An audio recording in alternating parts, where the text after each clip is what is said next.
my display, this little enter key. So what the heck is going on there? Why is that happening? So let's take a look here.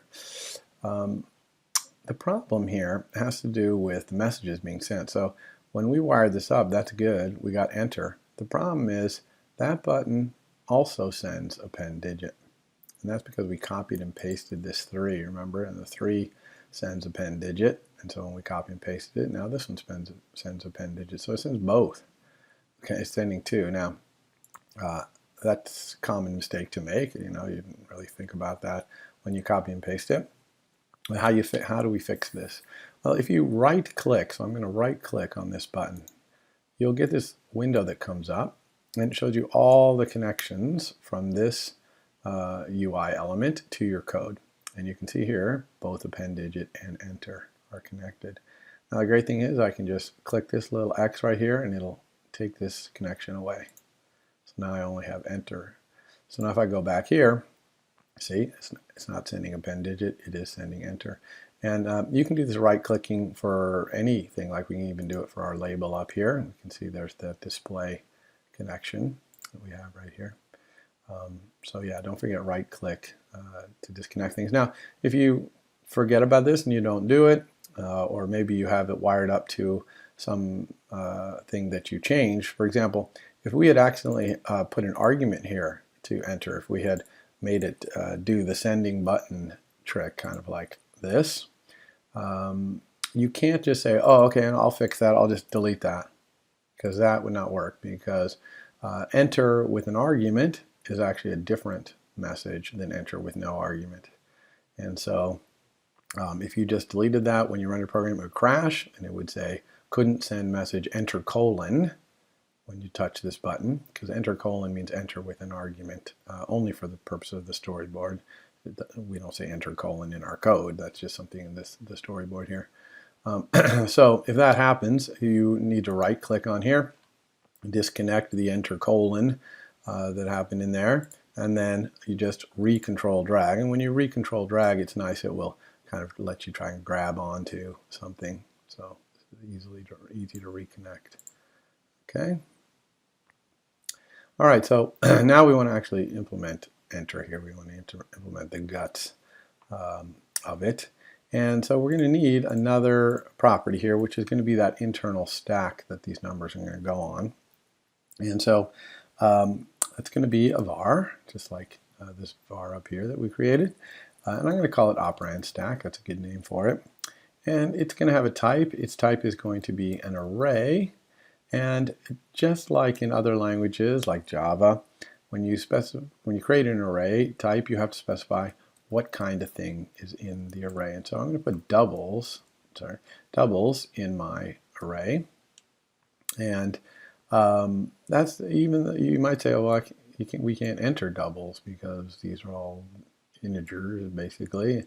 But if I were to say 3 enter 6 divide, I'd get 0.5, so then a double would appear. So that's why I'm going to use double. Now, you can see that we've got this error up here again. It says stored property operator in stack does not have initial value. So we have to give this initial value. So I'm going to give it an initial value of an empty array. And so now you're seeing for the first time how you actually create an instance of a class or of a data type. And you do that just by specifying the type name and then these parentheses. Now, we haven't talked about initializers. A class or a data structure can have multiple initializers. Some of them might have arguments in here. But most, if it's possible, will allow you to create them with no arguments. And in the case of an array, it's very obvious what to do. No arguments, it just creates an empty array with no elements in it. Now, one thing I want to talk about is this right here, this type. This is kind of annoying that we have to type this and then we just type it right again. And the answer is we don't have to do that, because in Swift is very strongly typed. In other words, all the variables, all the properties are strongly typed, but there's also a lot of type inference. So Swift can infer this type in the exact same way that digit had no type and it inferred it from here. operand stack, we don't have to specify the type, and it can infer it from here. And if we option click on operand stack, you'll see, indeed, it's figured out that that's an array of double. And in fact, putting the type in here is considered bad form. If it can be inferred, you should let it infer. So, for example, this bool up here, we shouldn't have that either, because false and true can only be bool values. So we're going to take that off as well. Okay. So now, in our operand stack right here, what do we want to do with it? Well, when we press enter, we just want to append. So append, this is actually the first time we're sending an actual message to an object. It looks just like when we access a property, right? The dot. And it's just the name of the method that we're trying to invoke in arrays. It's an array method right here called append. And you can see the argument says new element :t. This :t means it has to be of this type, the type of thing that's in the array. So this has to be a double. So that's kind of a problem, because really what I want to append onto my stack is what's up here in this display text. I like to say something along the lines of display.text. Okay, but what type is this? Okay, what type is display.text? No, that's not string. That is an optional. Okay, remember that display.text is an optional. So we can unwrap it, even though that's not going to solve the problem. This is still a string, and you're still seeing an error here. It's saying string is not convertible to double because you're supposed to be putting doubles in this array and putting string. So we have a problem here. We have to somehow convert this string into a double so we can put it on this stack. I'm going to use this opportunity to show you another feature, which are called computed properties. So I'm going to create another property, display value, and it's going to be a double. And what I want this to be equal to is I always want it to be whatever's in this display converted to a double. Okay, and I want to be able to set it or get it. So I want to be able to get the value of this double. I also want to be able to set it as a double and have it turned into text. Well, that kind of property really is tied to some data somewhere else. So I don't ever want to set it equal to some initial value or something. Really, I want it to always be calculated. And we can do that. Instead of saying equal something, you just put curly braces after. And you say get, and we say set. Okay, and inside here, we're going to compute the value of this, which is we're going to convert this display text to a double. And then inside here, someone said display value equals something, and we're going to somehow compute, or not really compute it, but we're going to decide what code we need to put that number that they tried to set the display value to in here. Okay, so let's do the set side first. It's actually a little simpler. Inside this set, there's a magic variable called new value. It's not purple for some reason, but new value, and this is the new value. So if someone says somewhere in our code display value equals 5, this new value will have the 5. And so all I really want to do here is say display text equals the new value, but again, of course, this is an optional string. You can't set it to a double because display value equals 5. This new value is going to be a double. But we know how to convert something to a string by using \parentheses. Okay, this is the same thing we did when we printed out our digit up here. We just use the \parentheses. It tries to convert this thing inside here, which is a double, into a string, and doubles know how to do that to themselves. And so bingo, we've got our display text in there. That's all that's necessary. Also, every time someone sets this display value, then we're clearly not in the middle of typing a number anymore. All right, so we can certainly say that. Right, makes sense. All right, what about the getting? Now, in the getting, all we have to do is return this display value. So we have to do something to calculate what this display value is here, and then return it. Now, this one, I'm not going to take the time to go through the details here, and actually I've made an extra credit item that you can do, which requires you to figure out what I'm going to type here using the documentation, but I'm not going to explain it here. But I'm going to use a class, it's called an NSNumberFormatter. I'm actually going to create one.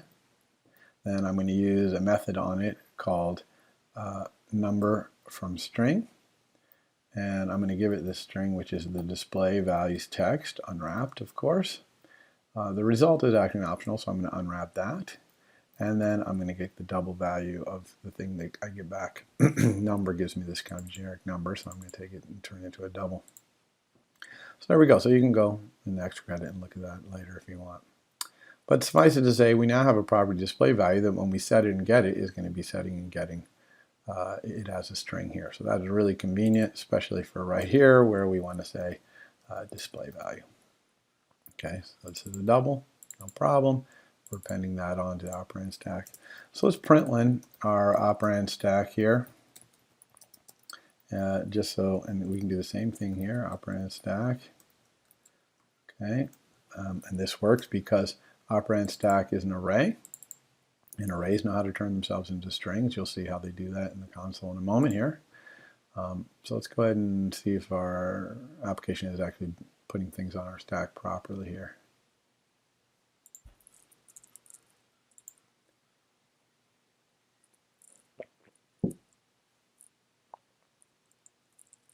All right, so let's try here. Let's try 56, enter, and look, the operand stack is 56, that's good.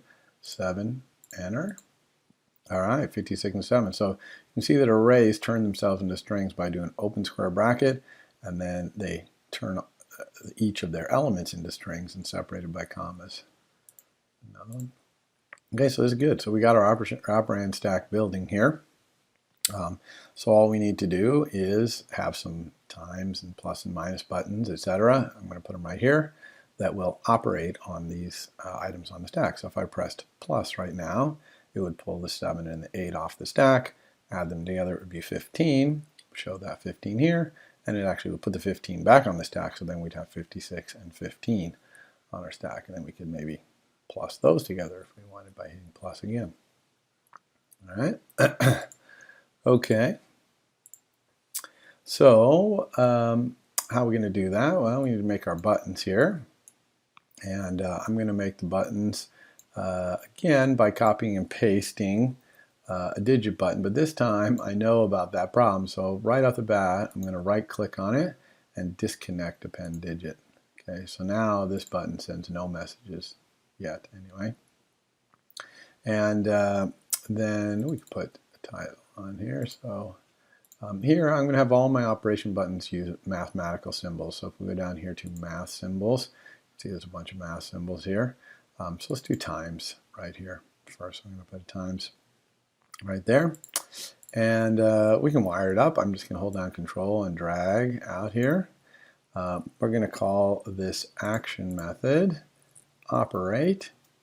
And because I'm going to have multiple operation buttons and they're all going to send operate, just like I did with append digit, I am going to use the sender. So I'm going to be very careful to change this any object to be button.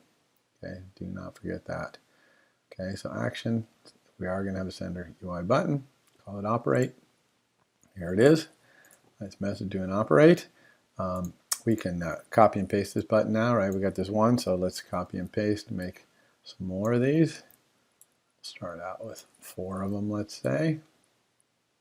Okay, let's get back our special characters here. All right, so let's make this one be divide.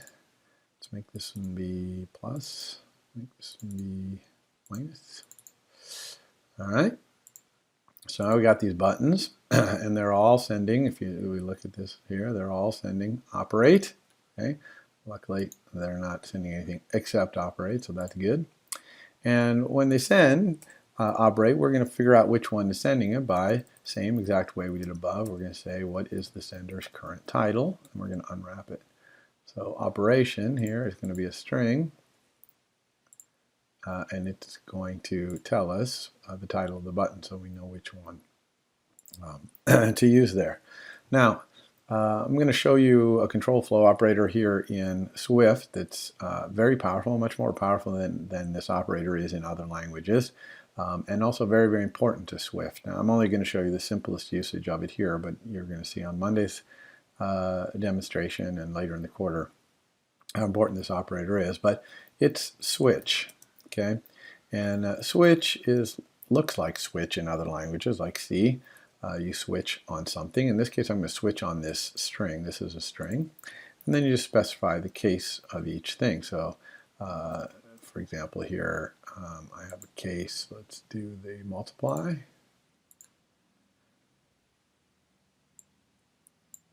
All right, so we got multiply case right here. And then we just put the code that we want here for multiply. And we can do that for all the other cases here. So let's copy and paste. And we'll do this be our divide case. And we'll have this be our plus case. And we'll have this be our, oops, let me use this, make sure we're using the same guard here, minus case. Okay, yeah, you be a little careful here. You know, this minus is slightly different from this minus, which might be slightly different than the minus you type with the keyboard. So when you're putting the symbols here, you want to use exactly the same symbols here in your case. Now, one thing about switch on Swift, though, is it absolutely requires that you have every case covered. Now, since this is a string, I obviously can't have case of every single string in the universe. That's almost infinite. But luckily, there you can say default and just break out of the switch. Okay, that means if it's not one of these cases, by default, just break out of the switch. You could put code here as well, but breaking out of it is what we want to do in our case. Now, in here, we're just going to put the code for multiply. So what do we need to do for multiply? For the moment, I'm going to comment this out. I'm going to use command slash, which is a really nice feature. You do command slash and then command slash again to uncomment. So it's good for commenting out a block of code real quick because I just want to focus on times. Now, anytime I press any operator, I probably want to give the user an automatic enter. That's so that 6 enter 3 enter times is the same as 6 enter 3 times. Okay, so 6 enter 3 times is going to do an automatic enter on that 3. Because obviously I intend to have 6 and 3 be multiplied in that case. For all of these operations, I'm going to say if the user is in the middle of typing a number, then hit enter for me right here. Okay, so what do we need to do in the specific case of times? Well, really we just want to set our display value. Remember, we have our nice display value down here, and we can do setting as well as getting. So I'm going to set that display value up here equal to multiplying the top 2 things on the stack. So I can actually remove something off our stack. We're representing our stack as an array. Of course, you see our stack is an array. And so a stack is something you push things on, you pop things off. And with an array, we're just going to add something at the end to push something on, and then we'll just remove it from the end to pop it off. So there's a nice array. This is an array, right, after and stack. So there's a nice method called remove last. And if we option click on remove last, you'll see here that it removes an element from the end of the array. Now, it does require count greater than 0. So if our array were empty, if our operand stack were empty, this would crash our program. So let's put a little protective thing here. If the operand stacks, and there's a nice property here called count on that. If it's greater than or equal to 2, actually, because multiply takes 2 operands, so there better be 2 things on this stack, then we can do this. And so we're going to multiply that by remove the next one. Okay, so here we're just taking the last 2 things off of this stack by removing them from the end of the array and just assigning it to the display value. And we probably also want to do an enter here because if I go 6 enter 3 times, well, I want to then be able to say 9 plus and have it add on to the 6 times 3. So we want an automatic enter here as well. Okay, so that's pretty much all we need to do here. Let's go ahead and run this. See how this works. And so 6 enter, or 3 enter, 6 enter. Now we've got them both on the stack times, and you can see we put our 18 here. We also put it back on the stack. And we can say 5 times. That put a 5 on the stack, and then multiplied them, took it off. So that's working nicely. Now, what about our other buttons here? We're going to make those work. Let's do that. Now, they do very similar thing here, so one temptation would be to just copy here, let's uncomment these out, and then just paste it repeatedly. So put it there, put it there, put it there, and then just change this times in here, to plus, for example, on this one. But this is pretty messy code. Look at all this incredible amount of duplicated code in here. We really probably wouldn't want to write our code like this. People would think we were terrible programmers, I think, if we did that. Really, what would be nice is if we had could write some kind of function. Maybe we could call it perform operation or something like that. And if the argument to that function, remember that arguments have names, right? Here's the name, and then we have a type. If the argument were something which basically was this little operation in here, okay, or some sort of function that would do this operation. So if this could be some kind of function, that'd be cool. And then maybe we could take this code out of here, put it in here. Oops, let's call it perform, not preform, perform operation. Put it in here, and instead of doing, multiply here, let's go ahead and we could do this operation somehow like this. Maybe operation, call it like a function with 2 arguments here. Okay, that would be cool because we'd be sharing, this check, we'd be sharing this enter, we'd be sharing the removal of the operand, we'd be sharing setting the display value, we'd be kind of sharing a lot of code here. And then up here, if we could just do something like perform operation and somehow specify multiply as the operation we wanted to do here. And then we wouldn't need all this stuff here, right? So this would be cool. Now, can we do this? Well, yes, the answer is we can. And so types, functions, can be types in Swift, just like any other type. So, we have a double here. Whoops, the double, that's a double, that's a type. You can also have a function type. So how do you specify a function type? Well, multiply, or whatever function I'm going to perform here, this is a function that takes 2 doubles as arguments, and it returns a double. So I can just say, I want operation to be a function that takes 2 doubles and returns a double. So I can just specify that right here. This is a type. Okay, so the type, it's the type of this argument right here. In fact, you can option click on it and say, yeah, that type is double, takes 2 doubles and returns a double. So it's just as simple as that. So all we need now is a function here called multiply that takes 2 doubles and returns a double that does multiplication. So we could go down here and say, okay, func multiply, and I'll have op1, which is a double, and op2, a double, and it returns a double, and it's just return op1 times op2. Okay, and that worked great. I'm going to comment these back out again so we can see if this actually works. But there's no errors here, right? It seems to work. Multiply seems to be a function that takes a 2 double and returns a double, and that's what this argument here is, and I'm passing it along. It should all work, so let's give it a try. So here we go. This is 6, enter, 54 times. And sure enough, it's working. It's doing that multiplication. Works great. And so what about all of our other cases here? Well, we would just need to take this same piece of code right here and put it for all of them.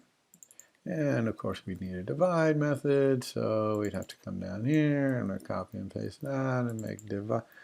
Wait a second. This is starting to be just as bad as we had before, having to make all these extra functions, multiply and divide and all that. Well, it turns out it's so common to pass functions as arguments in Swift that it allows you to put a function like multiply right in here without having to create a separate function like this. And all you do is you just pick it up. So I'm just going to cut that from down here. I'm going to paste it right in here. Now, the only thing you have to change syntactically when you do that is this curly brace, okay? Instead of being after the declaration of the arguments and the return value, it needs to be before. And so you move the curly brace before, and then where the curly brace was, you're going to put in, the word in. And so that allows us to just, sorry, I'm going to comment these out again so we can get rid of our errors. And we can get rid of function multiply down here. So that allows me to just put that multiply right in here, right in line, right as the argument to this function. And this seems kind of wacky for those of you who have not used programming languages that allow this kind of things. They're called closures. It just basically allows you to put a function right in there. And this, okay, it looks okay. And then we could certainly, now we could copy and paste this and put it here, here and change this and put it here and change this. But it could be even better than this. So we know that Swift is really good at something called type inference, where it can kind of figure out the type of something from the context. And it can do the same thing here, because it's looking at perform operation. It knows you're calling perform operation. It knows this argument is a function that takes two doubles and returns a double. So you really don't have to specify all the types in here, because it knows all this. So you can actually get rid of all these type declarations right here, even the return. And again, see, no warnings, no errors. It knows that this has to be a double and this has to be a double, because it knows you're calling perform operation.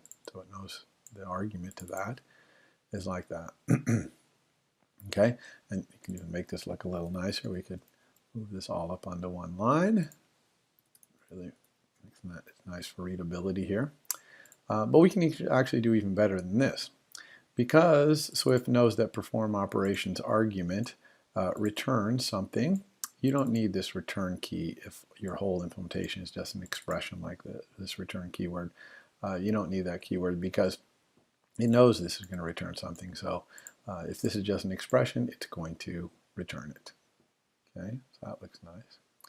But it's even better than that, because Swift does not force you to name these two arguments.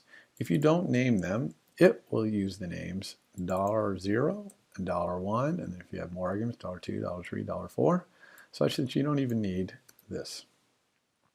Okay, so this is a function right here. It takes two doubles, $0 and $1, and returns a double.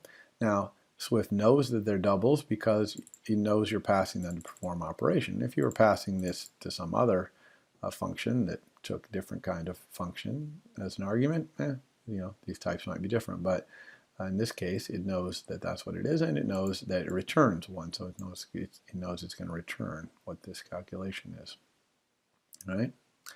Now, one more cool syntactic thing you can do is if you have a function like perform operation, and it has an argument, which is a function, like operation here.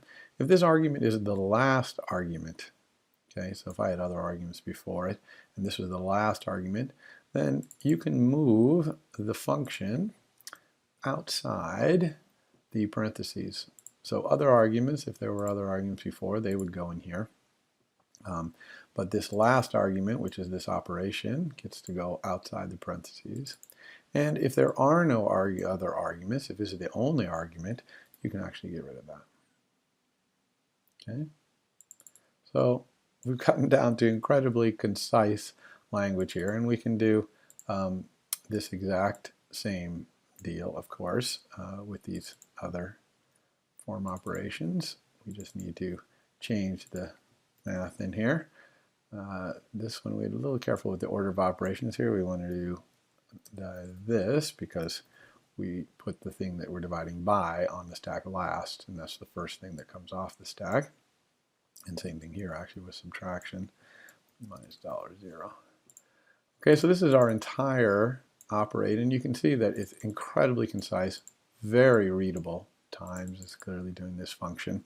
And very extensible if we want to add more functions. We just one-liners here to put more of these binary functions that have 2 operands. So let's go ahead and make sure this is all working.